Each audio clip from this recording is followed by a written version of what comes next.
ಬಸ್ಗಳಿಗೆ ಕಲ್ಲು ಹೊಡೆಯುವಂಥದ್ದು ಅದನ್ನೆಲ್ಲವೂ ಕೂಡ ಮಾಡ್ತಾ ಇದ್ದಾರೆ. ಈ ಬಗ್ಗೆ ತಾವೇನು ಹೇಳ್ತಾ ಇದ್ದೀರಿ? ಮತ್ತೆ ಸಚಿವ ಸ್ಥಾನ ಕೈ ತಪ್ಪಿದ ಬಗ್ಗೆ ತಮ್ಮ ಅಭಿಪ್ರಾಯ? ಈಗ ಬಹಳಷ್ಟು ನಾವು ನಿರೀಕ್ಷೆ ಇಟ್ಕೊಂಡಿದ್ದೀವಿ.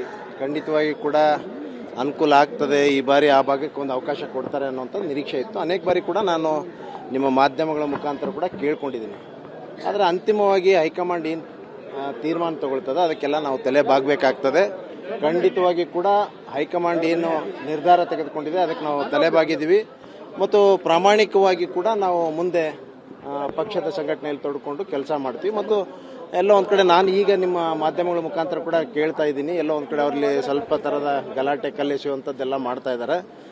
ದಯಮಾಡಿ ನನ್ನ ಹುಬ್ಬಳ್ಳಿ ಧಾರವಾಡ ಜನತೆಗೆ ನಾನು ಇಷ್ಟೇ ವಿನಂತಿಸ್ಕೊಳ್ಳೋದು, ನನ್ನ ನಿಜವಾದಂಥ ಅಭಿಮಾನಿಗಳು ಯಾವತ್ತೂ ಕೂಡ ಈ ಥರದ ಯಾವುದೇ ಥರದ ಅಹಿತಕರ ಘಟನೆ ನಡೀಲಾರದ ರೀತಿಯಲ್ಲಿ ಶಾಂತತೆಯನ್ನು ಕಾಪಾಡಿಕೊಳ್ಬೇಕು ಮತ್ತು ಪ್ರಾಮಾಣಿಕವಾಗಿ ಮುಂದಿನ ದಿನದಲ್ಲಿ ಕೂಡ ಪಕ್ಷ ನಮಗೆ ಅವಕಾಶ ದೊರಕಿಸಿಕೊಡ್ತದೆ ಅನ್ನುವಂಥ ವಿನಂತಿ ಕೂಡ ಮಾಡ್ಕೊಳ್ತಾರೆ. ತಮಗೆ ಅನ್ಯಾಯ ಮೋಸ ಆಯ್ತು ಅನಿಸ್ತಾ ಇದೆಯಾ? ಇಲ್ಲ ಅಲ್ಲ, ಈಗ ಪಕ್ಷದಲ್ಲಿ ಭಾಳಷ್ಟು ನಮ್ಮ ಸಮಾಜದಲ್ಲೂ ಕೂಡ ಅನೇಕರು ಕೂಡ ಸೀನಿಯರ್ಸು ಇದ್ದಾರೆ, ಭಾಳ ಜನ ಸೀನಿಯರ್ಸ್ ಇದ್ದೀವಿ.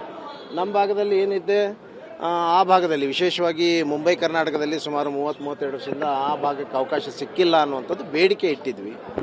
ಎಲ್ಲ ಒಂದು ಕಡೆ ಬೇರೆ ಥರದ ಒತ್ತಡಗಳಿಂದ ಮಾಡಲಿಕ್ಕಾಗಿಲ್ಲ ಅನ್ನುವಂಥದ್ದು ಖಂಡಿತವಾಗಿ ತೊಂದರೆ ಇಲ್ಲ. ಮುಂದಿನ ದಿನದಲ್ಲಿ ಎಲ್ಲರೂ ರಾಜೀನಾಮೆ ಕೊಡ್ಲಿಕ್ಕೆ ಮುಂದಾಗ್ತಾ ಇದ್ದಾರೆ ಸರ್. ಇಲ್ಲ, ಅದು ಸ್ವಲ್ಪ ಮಟ್ಟಿಗೆ ಎಲ್ಲೋ ಒಂದು ಕಡೆ ಕೆಲವರು ಅಸಮಾಧಾನ ಆಗಿರ್ತಾರೆ, ಅಸಮಾಧಾನ ಇರ್ತದೆ. ಖಂಡಿತವಾಗಿ ಅದೆಲ್ಲ ಕೂಡ ಬಗೆಹರಿತದೆ, ಯಾವುದೂ ತೊಂದರೆ ಇಲ್ಲ. ಕೆಲವರು ದಿನೇಶ್ ಗುಂಡೂರಾವ್ ಅಂತ ಹಿರಿಯವರೆಲ್ಲ ನಮ್ಮ ಆತ್ಮಗೌರವಕ್ಕೆ ಧಕ್ಕೆ ಆಗಿದೆ ಅನ್ನೋ ಮಾತನ್ನ ಹೇಳ್ತಾ ಇದ್ದಾರೆ. ಆಗಿದೆ, ಕೆಲವು ಸ್ವಲ್ಪ ಎಲ್ಲ ಬಹಳಷ್ಟು ಮಾಡ್ತೀವಿ ಅಂತ ಹೇಳ್ತಾರೆ. ಖಂಡಿತವಾಗಿ ಕೂಡ ಬಹಳಷ್ಟು ಸೀನಿಯರ್ಸ್ ಇದ್ದಾರೆ. ಎಚ್ ಕೆ ಪಾಟೀಲ್ ಆಯಿತು, ದಿನೇಶ್ ಗುಂಡೂರಾವ್ ಆಯಿತು. ಪಕ್ಷದಲ್ಲಿ ಸ್ವಲ್ಪ ಎಲ್ಲೋ ಕೆಲವು ಕಡೆ ಯುವಕರಿಗೂ ಕೂಡ ಅವಕಾಶ ಕೊಡಬೇಕನ್ನುವಂಥ ಒಂದು ದೂರದೃಷ್ಟಿ ಇಟ್ಕೊಂಡು ಕೊಟ್ಟಿದ್ದಾರೆ. ಮುಂದೆ ಅವ್ರಿಗೂ ಕೂಡ ಪಕ್ಷದಲ್ಲಿ ಒಳ್ಳೆ ಒಂದು ಸ್ಥಾನಮಾನ ಕೊಡುವಂಥ ಕೆಲಸ ಕೂಡ ಪಕ್ಷ ಮಾಡೇ ಮಾಡ್ತಾರೆ. ಹೊಸಬರಿಗೆ ಕೊಡ್ತಾರೆ ಅನ್ನೋದಿತ್ತು, ಆದರೆ ಮತ್ತು 17 ಮಂದಿ ರಿಪೀಟ್ ಆಗಿಲ್ಲ. ಆದರೂ ಕೂಡ ಸಾಕಷ್ಟು ಜನರಿಗೆ ಹೊಸಬರು ಇದ್ದಾರೆ, ಅದರಲ್ಲೇನು ಇಲ್ಲ ಅಂತ ಇಲ್ಲ. ಸಾಕಷ್ಟು ಜನರು ಯುವಕರು ಇದ್ದಾರೆ, ಹೊಸಬರು ಇದ್ದಾರೆ.